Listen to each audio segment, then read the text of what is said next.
माझं एक्सटेंडेड कुटुंब ज्ञानाशा फाउंडेशन मध्ये पण आणि डेटा डे लॅब मध्ये पण नेहमीच माझ्या बरोबर राहाल. आलेले पराकाकर सर, मंदार देवकर, साई मॅडम, सुटी मॅडम, म्हणजे मला नाव घेऊ शकत नाही. एवढे सगळे जणांनी सपोर्ट केले गेल्या 5 वर्षात. प्रॅक्टिकली वेगवेगळ्या गोष्टी प्रयत्न करत राहायचा आणि याच्यासाठी मी सगळ्या डिग्नेटरीजला पण मनापासून आभार मानतो आणि आलेल्या सगळ्या पाहुण्यांचे पण मनापासून आभार मानतो. माझी आई बसले, माझे वडिलांचे खूप जवळचे मित्र बसले, सगळे त्यांचे सगळे शाळेतले मित्र इथं आलेले, माझे सासरे आलेले आणि ते कुटुंब. मी एकच गोष्ट मी सांगतो की सगळ्या चौघ्या बाजूनी फॅमिली आणि प्रयत्न हे खूप महत्वाचे आहेत आणि सरांच्या आशीर्वादाने आणि गायडन्सनी आपण हे 100% डीएड क्लासला आणि ज्ञानाशा फाउंडेशनला अजून मोठं करायचा प्रयत्न करत राहू. थँक्यू. आणि आता मी रिक्वेस्ट करतो की आपण थोडक्यात फेलिसिटेशन करून घेऊ.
And you and your team is playing a very very important role. आता परागसर मगाशी म्हणत होते जसं युनिव्हर्सिटी बरोबर पण बरीचशी कामं तुमची झाली आहेत. काही महिन्यांपूर्वी आम्ही चंद्रकांत दादांच्या बरोबर एक MIT कॉलेजमध्ये पुणे स्टार्टअप एक्सपो सुरू केलेला होता. त्याच्यामध्ये we had invited a lot of applications from various companies, various startups, and I am happy to inform you and the entire team that the platform that we based this entire setup on was developed by Amit. 500 जवळपास entries आलेल्या होत्या and out of those 500, we actually shortlisted around 18 to 20 startups, which were given different awards, and we had also arranged a business pitch competition for all the companies that were shortlisted.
आपने एक बात बिल्कुल सही कही कि सब जगह AI का बोलबाला है, but at the same time we all need to understand as a responsible citizens that there are lot of myths around artificial intelligence. So सबसे पहले भारत के नागरिकों को मेरा ये रिकमेंडेशन रहेगा कि what is AI and what is not AI has to be understood fundamentally at Data Tech Labs, starting from the ground level of doing AI research into agriculture, into finance, into defense, into retail segment, हम बहुत कुछ research कर रहे हैं और उसमें से काफ़ी कुछ प्रैक्टिकली इम्प्लीमेंट हो गया है. हमारे कुछ कस्टमर्स का 32% कॉस्ट सेव हुआ है और 18% प्रॉफिट्स बढ़े हैं. So this is what is achieved with the help of technology. I will not say सिर्फ AI, but ultimately AI, technology and mindset ये अडॉप्ट क्यों करना चाहिए? Ultimately everybody needs business, everybody needs revenue. So with the help of technology, with the help of digital transformation, with the help of learning transformation, Data Tech Labs is trying to establish transforming businesses and making an impact with assured ROI for all the industries in the world at the moment. आज के वक्त में artificial intelligence important है, कितना का parameter नहीं बता सकते क्योंकि हर इंडस्ट्री में इसका इम्पोर्टेंस अलग है। मैन्युफैक्चरिंग इंडस्ट्री में इसका इम्पोर्टेंस प्रोडक्टिविटी में है, बैंकिंग इंडस्ट्री में इसका इम्पोर्टेंस डिफेंसिव है, फ्रॉड प्रिवेंट करना है, कुछ अचीव नहीं करना है बट फ्रॉड होने नहीं देना है। वैसे ही रिटेल इंडस्ट्री में कस्टमर सेगमेंटेशन है। So every industry has a different mindset of adopting technologies like AI and data. Artificial intelligence cannot work without data. So सिर्फ AI की बात करोगे तो ऐसा नहीं चलेगा। AI is just a mindset but it is implemented with the help of technology and different set of data. So एक जागरूक नागरिक के हिसाब से आपको फंडामेंटली AI क्या है, उसके अराउंड डेटा क्या है और वो किस इंडस्ट्री में यूज़ करना है, ये समझना और इम्प्लीमेंट करना बहुत ज़रूरी है। के बारे में कुछ अगर आप क्लैरिफिकेशन। मैं आपका बहुत शुक्रगुजार हूँ कि आपने ये सवाल पूछा। जैसे मैंने शुरुआत में कहा कि AI के बारे में बहुत सारे मिथ्स हैं, गलत फहमियाँ हैं, उसमें से ही ये एक गलत फहमी है। रीज़न बीइंग AI जॉब ले नहीं रहा है। और जब भी मैं लेक्चर्स देता हूँ या सेशंस लेता हूँ 8-8 घंटे के, 4-4 घंटे के स्टूडेंट्स के लिए कॉर्पोरेट्स में, मैं हमेशा एक पैरामीटर कवर करता हूँ, ह्यूमन वर्सेस मशीन्स। सो आर्टिफिशियल इंटेलिजेंस के आने से या टेक्नोलॉजी अडॉप्ट करने से 913 नई नौकरियों के टाइप जिसको हम जॉब रोल बोलते हैं वो मार्केट में लॉन्च हुए हैं। This is the statistics of 31 मार्च 2025। हाँ, ये बात सही है कि 250 जॉब रोल्स बंद भी हुए हैं, बट ऐसा नहीं है कि वो 250 जॉब रोल्स बंद हुए हैं। वो लोग अगर AI को सीख के उसका यूटिलाइजेशन अपने बेनिफिट के लिए करेंगे तो उनको नए जॉब रोल्स में ज़रूर मौका मिलेगा। So it is not that AI is taking away jobs, it is not human versus machines, it is humans with machines and that will make an impact in the industry. ज्ञाना Shah foundation में फ़िलहाल हम अभी ज्ञाना Shah foundation का concept ही यहाँ से आया कि एक स्कूल में, एक गांव के एक स्कूल में मेरे पिताजी ऐसे ही गए थे और घूमते घूमते पहुँचे थे। बारिश का सीज़न था और वहाँ पे पेरेंट टीचर्स मीटिंग चल रही थी और एक पेरेंट खड़ा हुआ, एक आदिवासी पेरेंट खड़ा हुआ और वहाँ के जो टीचर और स्कूल मैनेजमेंट के लोग थे उनको उसने बोला कि सर, जो सर पे पानी टपक रहा है स्कूल के अंदर, क्लासरूम के अंदर, वो तो आप रोक नहीं पा रहे हो, बच्चों को क्या पढ़ाओगे। एंड दैट्स वेयर उनके दिमाग में ये आइडिया आया कि इन बच्चों के लिए कुछ करना चाहिए। एंड फिर हम दोनों ने, मेरे पिताजी ने और मैंने कुछ सोचा, बट अनफॉर्चुनेटली सोच के दरमियान मेरे पिताजी नहीं रहे। तो फिर मैंने ज्ञाना शाह फाउंडेशन बनाया और इसमें हम कोशिश कर रहे हैं कि जो टायर 2, टायर 3 गांव हैं, आदिवासी गांव हैं या जो दूर के गांव हैं जिनको एक्सपोजर नहीं मिलता है, एक गांव में जाओगे और बच्चों के पूछोगे करियर क्या करना है तो वो बोलेगा या तो आर्मी में जाना है या तो 10वीं के बाद वो रोड का काम करने लग जाएगा, कहीं मजदूरी करने लग जाएगा। सो उनको पता नहीं है कि क्या करियर्स हैं, क्या नहीं है। सो ऐसे गांव हमने आइडेंटिफाई किया इन एंड अराउंड महाराष्ट्र और उन स्कूल्स में करीबन अलग अलग स्कूल्स को कुल मिला के 5000 प्लस बच्चों को हम उनका एजुकेशन और उनका करियर गाइडेंस पे काम कर रहे हैं। पिछले 5 साल में हमने 18 PSI और 34 आर्मी ऑफिशियल्स, 4 जर्नलिस्ट और 2 डॉक्टर्स उन स्कूल से निकाले हैं जिनको ये पता भी नहीं था जर्नलिज्म क्या होता है, जिनको ये पता भी नहीं था कि PSI या SSB करके कोई एग्ज़ाम होती है जो उनका करियर सेट करेगी, जिन्होंने ये सोच लिया था कि 10वीं अगर पास हो गए तो भी ठीक है, नहीं हुए तो भी ठीक है, हमें तो पत्थर फोड़ने हैं, हमें तो रोड बनानी है, हमें तो ईंटें उठानी है। इस सेगमेंट में हम एजुकेशन में काम करने की कोशिश कर रहे हैं और हमारा एक्सपर्टीज़ टेक्नोलॉजी में है। तो टेक्नोलॉजी का यूज़ करके न्यानाशा फाउंडेशन ने न्यानाशा ओपन डिजिटल स्कूल चला रही है, जहाँ पे सबके लिए आर्टिफिशियल इंटेलिजेंस बेस्ड अलग अलग अपॉर्चुनिटीज़ हैं, जिस पे हम काम करने की कोशिश कर रहे हैं। अभी दिल्ली बहुत दूर है, सिर्फ शुरुआत है। Thank you. इसका मतलब ये है कि टेक्नोलॉजी बहुत बड़ा यहाँ पर बदलाव ला रहा है, और डाटा टेक जैसी कंपनी जहाँ पर वो बात कर रहे हैं कि हम बच्चों को सिखाएंगे, तो क्या सिखाना ज़रूरत है। एक तो बात है लर्निंग की, लेकिन जब हम वर्कफोर्स बनाना चाहते हैं कोई भी इंडस्ट्री के लिए या टेक्नोलॉजी ट्रांसफॉर्मेशन के लिए, तो मुझे लगता है कि बहुत सारे बदलाव की ज़रूरत है।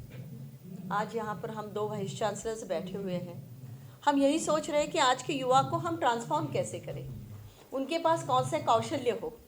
जैसे हम एआई की बात करते हैं, उन्होंने कहा कि डेटा बहुत बड़ा आ रहा है, डेटा जा रहा है, जहाँ पर एग्री है, फार्मा है, मेडिकल साइंसेस है, रोबोटिक्स है, स्पेस है, एलॉन मस्क की बात होती है, जहाँ पर हम बात कर रहे हैं, वही बात हम बात कर रहे हैं कि जहाँ पर टाटा बात कर रहे हैं कि हम कैसे इसरो को बताएं या हम कैसे इसरो के साथ काम करें। क्या COEP जैसा इंजीनियरिंग इंस्टीट्यूट, IIM जैसे, IIT जैसे लोग किस तरह से ज़्यादा यहाँ पर कंट्रीब्यूट कर पाए। तो मुझे लगता है डेटा टेक जो कंपनी है, इनका जो एक्सपीरियंस हमें लाता है। आज हमारी संस्थाएं, विश्वविद्यालय क्या चाहती है, तो सबसे यही चाहती है कि इंडस्ट्री क्या चाहता है और क्या इंडस्ट्री और हम साथ में काम कर सके, क्योंकि रोज़ टेक्नोलॉजी बदल रही है।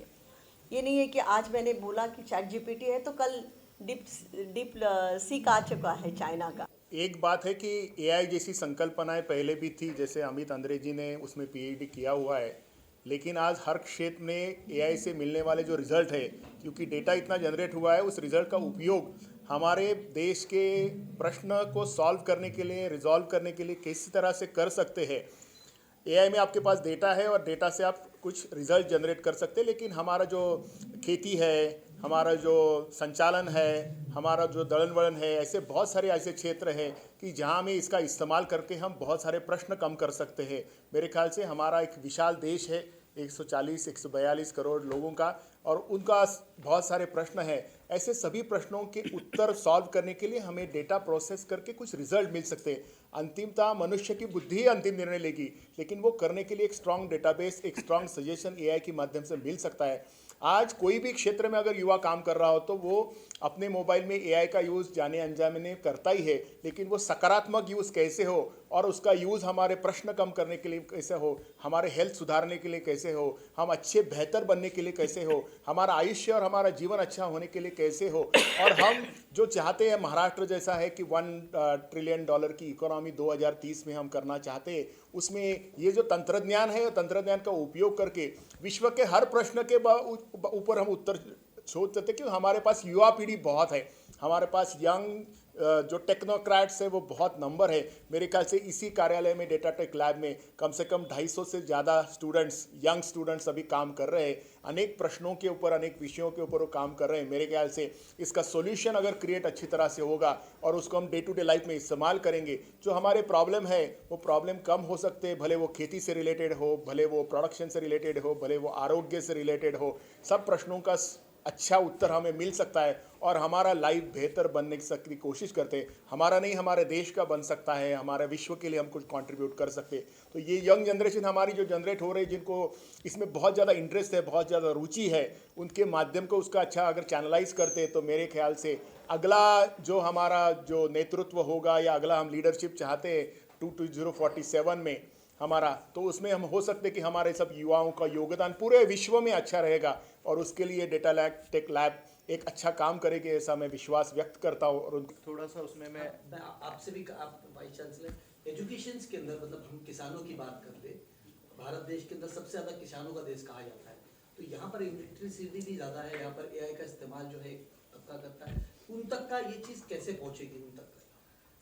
एक थोड़ा सा मिसकंसेप्शन मैं क्लियर करना चाहता हूँ। पहले एक तो हमारे देश में गांव-गांव में जो लोग हैं, भले ही वो किसान हो या कोई मजदूर हो या कोई युवा हो, टेक्नोलॉजी के बारे में बहुत बहुत ज़्यादा अवेयर हो गया है। अभी हर एक के पास मोबाइल है। इनफैक्ट मोबाइल यूसेज अगर देखा जाए तो गांव में भी काफ़ी हद तक बढ़ने लगा है और ऑलरेडी बढ़ चुका है। कुछ साल पहले हम लोग डिजिटाइजेशन की जब बात कर रहे थे तब क्रेडिट कार्ड कैसा कोई यूज़ करेगा, उसके बाद आफ्टर द टेक्नोलॉजी इम्प्रूव्ड हमारे यहाँ पे QR कोड आ गया, और अभी आप देखते हैं तो कोई भी आदमी weather he is financially literate और इलिटरेट आज पेमेंट मैकेनिज्म QR कोड के हिसाब से कर सकता है। तो उसी लाइंस पे if you go to different villages और वहाँ पे अगर technology adoption with the help of AI अभी जिस प्रकार से बढ़ने लगा है, तो मुझे नहीं लगता किसी को भी उतनी दिक्कत आएगी, because artificial intelligence will abstract out और take out the nitty-gritties of technology and bring the only the benefits to the farmers. इसमें भी ये चीज़ों को ऐड करने से उनको ज़्यादा बेनिफिट मिलेगा। नहीं, बेसिकली सोशल मीडिया की स्टाफ जानकारी मिलती है, लेकिन उस ज्ञान का सही उपयोग कैसे करना चाहिए ये जानकारी यूट्यूब के ऊपर नहीं है। आपको पता चलता है कि इस तरह का तंत्रज्ञान अवेलेबल है, लेकिन उसका सही तरह से अगर उपयोग करना है तो उसका एक झलक आपके ऊपर यूट्यूब के ऊपर मिलता है। लेकिन प्रैक्टिकली जब आप ऐसे ऑर्गेनाइजेशन में काम करते, ऐसे लैब में काम करते या किसी भी शिक्षा संस्थान में काम करते, तो ये टेक्नोलॉजी को कहाँ तक आप ले जा सकते, उसका प्रयोग आप कर सकते, उसका टेस्टिंग आप कर सकते, क्योंकि पब्लिक यूज़ के पहले इसका अच्छा उपयोग, अच्छा टेस्टिंग होना बहुत ज़रूरी है। मेरा ख्याल से डेटा टेक लैब्स जो स्टूडेंट कॉलेज में पढ़ रहे हैं उनको भी यहाँ पे आके ट्रेनिंग देने वाली है, और वो ट्रेनिंग के हिसाब से बच्चे अच्छी तरह से उसका टेस्टिंग करेंगे पहले, क्योंकि कोई भी तंत्रज्ञान के दो उपयोग हो सकते, एक अच्छा उपयोग और गलत उपयोग। तो अच्छा उपयोग करने का जो संस्करण है वो संस्करण मेरे ख्याल से डेटा टेक के माध्यम से क्रिएट किया जा सकता है।